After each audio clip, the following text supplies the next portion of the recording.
மும்மை மலம் அருவித்து முதலாய முதல்வன் தான் அப்படின்னார்.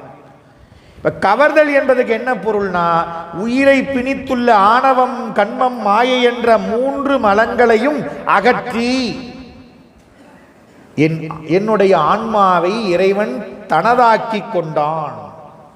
சித்தமலம் அருவித்து சிவமாக்கி இணையாண்ட அப்படின்னு மணிவாசகர் சொல்றாரு.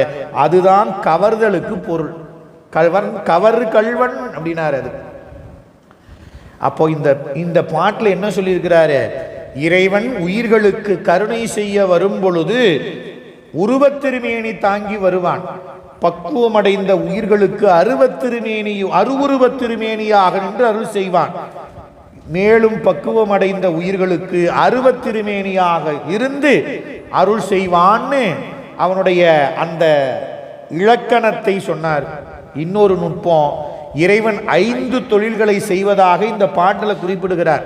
விடையேறி என்பது படைத்தல், மதிசூடி என்பது காத்தல், பொடிபூசி என்பது சங்காரம் ஒடுக்குதல் அழித்தல், அதுக்கப்புறம் என் உள்ளம் கவர் கல்வன்கிறது மறைத்தல், அருள் செய்தவன் என்பது அருளல். படைத்தல், காத்தல், அழித்தல், மறைத்தல், அருளல் என்ற 5 தொழில்களையும் செய்பவன் என் உள்ளத்தை கவர்ந்தான் அப்படின்னு அருமையான அந்த நுட்பத்தை இந்த பாட்டில் சொல்லியிருக்கிறார். இது இறைவனுடைய ஆற்றலை சொல்லு, இறைவனுடைய பேராற்றலை இந்த பாடலை சொல்லியிருக்கிறார். 5 தொழில் செய்பவன், அருவம் உருவம் அருவுருவம் என்ற 3 திருமேனிகளை கொண்டு அருள் செய்பவன். 2வது பாட்டு, முற்றல் ஆமை இளநாகமோடு ஏன முளை